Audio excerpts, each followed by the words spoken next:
Antes de mais nada, eu não quero ninguém vindo me xingar, sou só um cara curioso, ok? Então não venham me chamar de fascista, ou de sei lá, ou me considerar comunista, ou um cara de direita, um cara de esquerda, um cara de sei lá o que, sei lá. Cara, olha só estou curioso, estava assistindo o debate e falei, qual será que foi o PIB em cada governo? Governo do Lula, governo Bolsonaro? Como será que foi o desemprego? Como será que foi a inflação? Como foi tudo isso, tá? E aí às vezes tá pensando, cara, o fundo tá vermelho, sem viés nenhum. Vamos trocar esse fundo só pra gente falar que a gente gravou um pouquinho em cada um, Caião? Troca esse fundo aqui pra gente, cara. Como vocês podem ver, gravamos um pouquinho com fundo vermelho, agora um pouquinho com fundo azul e amarelo. Ou seja, tô aqui como um cara curioso e aí eu vou perguntar pra você. Quando terminar o vídeo, eu quero que você comente aqui embaixo o que mais te chamou a atenção nesse vídeo e o que você considerou de fato serem os melhores dados econômicos que eu mostrei, tanto no governo Bolsonaro quanto no governo Lula.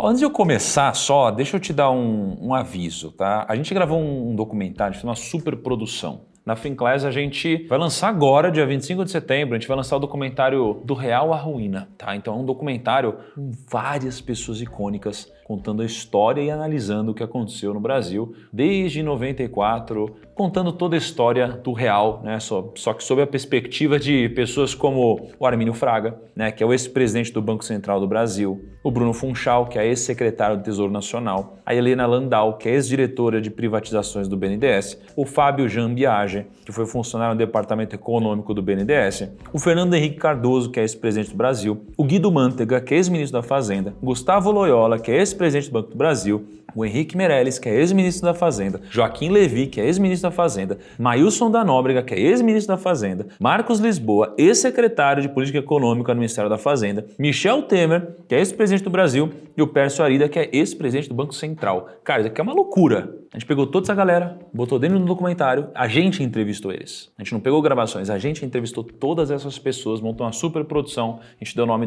Do Real à Ruína, e você tem isso aqui disponível na Finclass, tá? E para te dar uma lambuja, você vai poder assinar a Finclass hoje, se você quiser, com 20% de desconto, tá? É só você clicar no link que a gente vai aqui deixar na descrição para você assistir essa belíssima obra com a sua família, para você poder debater muito melhor, aprender muito mais, estar muito mais consciente daqui para frente. Então, a gente teve aqui primeiro o Lula no mandato 2003, 2004, 2005, 2006, e aí depois 2007, 2008, 2009 e 2010, tá bom?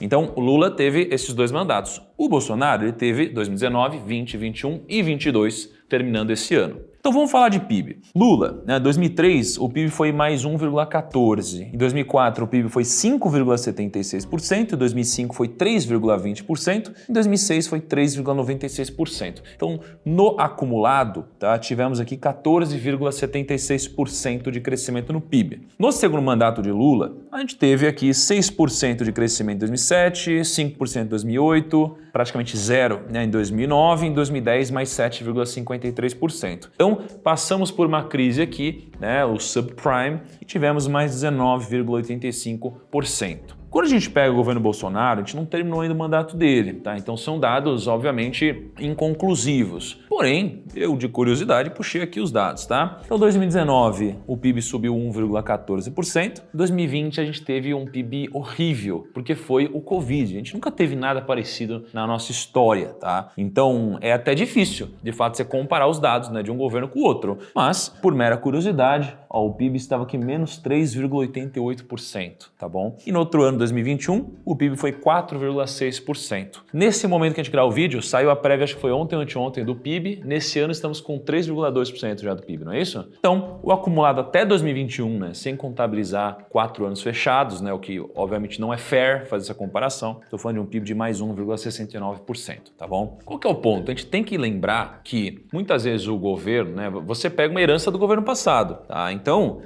não sou eu que vou julgar, né, fica a seu critério julgar quem pegou uma herança mais difícil. Se foi Lula que pegou uma herança do FHC, do Brasil, do Fernando Henrique, ou se foi o Bolsonaro que pegou uma herança da Dilma e um pouquinho ali do Temer. E aí você decide aí, tá? O que é importante? Se você olhar só para esses dados, poxa, o PIB foi muito maior no governo PT, né, no governo do Lula. Porém, tem um dado importante que eu também de curiosidade puxei, que é o seguinte: o Brasil tem uma correlação muito grande com China. A gente exporta muito para a China, especialmente commodity. Então teve Teve um tempo, eu lembro quando eu trabalhava no mercado financeiro como assessor, que a nossa economia ela era muito parecida com a dos Estados Unidos, sob a ótica de que se a nossa bolsa sobe, né, ela subiu por consequência do S&P, que é o indicador dos Estados Unidos. Com o passar do tempo, a gente foi ficando cada vez mais parecido com China. Então, olha só, durante o primeiro governo Lula, onde o PIB subiu 14,76%, o PIB da China foi de mais 39,53%. Então, a China cresceu 39% e aí o Brasil cresceu 14%. No segundo governo do Lula, a China cresceu 51%, enquanto o Brasil cresceu 19%.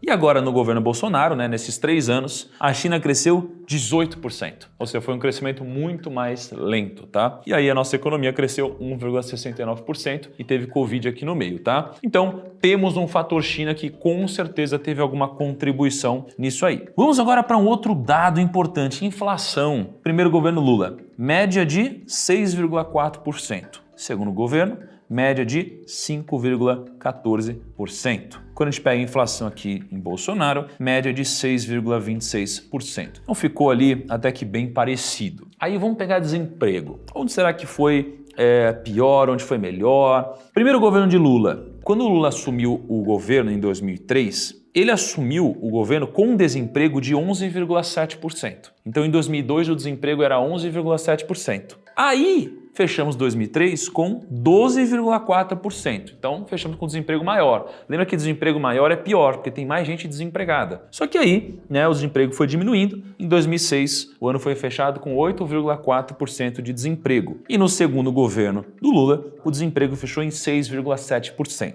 Tivemos anos aqui com Dilma, Temer, e aí veio o Bolsonaro. Poxa, pegou ali, antes do governo dele, ele pegou em 2018 12,3% de desemprego, fechou o primeiro ano, 2019, com 11,9%, então ele melhorou essa taxa. Aí veio o Covid. Explodiu geral, 2020, 13,2% de desemprego. 2021, o negócio explodiu, desandou, 14,9% de desemprego. Mas esse ano, né, o último dado que saiu, já estamos em 9,1% de desemprego, tá? Então foi um alfa grande em relação ao quanto começou, tá bom? Então, como não fechou o ano ainda, a gente não consegue dizer qual é o fechamento de 2022. Se fosse hoje, seria 9,1%. Agora, se a gente for comparar com o mundo, olha só, o desemprego durante o primeiro governo do Lula, ele também caiu de 6,5%, né, para 5,8%, e no segundo governo caiu de 5,5% para 5,4%. Então, no mundo, o desemprego diminuiu. E aí, no governo Lula, o desemprego também diminuiu.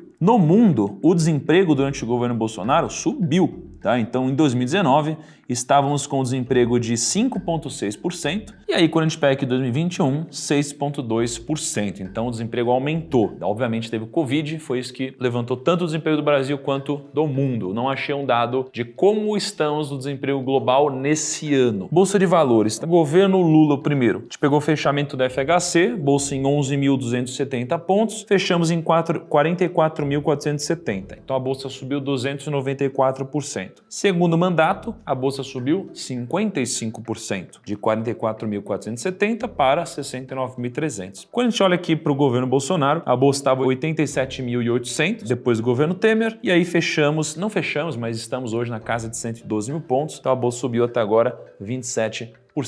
Aí a gente olha para a dívida pública sobre o PIB, que é muito importante. Eu tenho o quanto de fato eu produzo, eu tenho o quanto eu estou endividado, quanto eu tenho que pagar. Então, quando você pega a dívida pública sobre o PIB durante o primeiro governo Lula, foi fechado em 65%. 65% do PIB era basicamente o que o país devia. Em 2010, fechamos ali com 62% de relação dívida pública sobre o PIB. E hoje, quando a gente olha para o governo Bolsonaro, temos mais ou menos 80% de dívida pública sobre o PIB. É muito importante ver também quanto que é investimento público e privado em relação ao PIB. Então, investimento privado no primeiro governo Lula foi na média de 15,19%, segundo o governo Lula na média de 16,43%. Hoje, no governo Bolsonaro, estamos em mais ou menos 15,46%. Quando a gente olha para o investimento público, a média era de 1,85% no primeiro governo, 2,83% no segundo governo e 1,62% no governo Bolsonaro. O que são alguns dados que chamam a atenção? A gente tem um gráfico, tá, de número de funcionários públicos. E o que começou a acontecer acontecer muito agora no governo Bolsonaro é que o número de funcionários públicos tem diminuído drasticamente. E aí você fala, pô, Thiago, mas aqui é bom ou é ruim? Vou deixar para você interpretar. Mas olha esse fato. O salário de um assistente administrativo, por exemplo, no setor público, é de R$ 3.359. O salário de um assistente administrativo no setor privado é de R$ 1.680. O salário de um professor de ensino médio ou do ensino fundamental é R$ 3.314 no ensino público, setor privado R$ 2.331. Professor de ensino superior de ensino fundamental, R$ 3.200 contra R$ 2.500. Auxiliar de escritório, R$ 3.200 contra R$ 1.600. Professor de educação de jovens e adultos, R$ 5.200 contra R$ 1.900. Serviço de limpeza, R$ 1.500 contra R$ 1.200. Auxiliar de enfermagem, R$ 4.700 contra R$ 2.100. Dos dados que a gente pegou de 2020 aqui, R$ 4.089 era a média de gastos de salários, né, no setor público, contra o setor privado, R$ 1.948,70.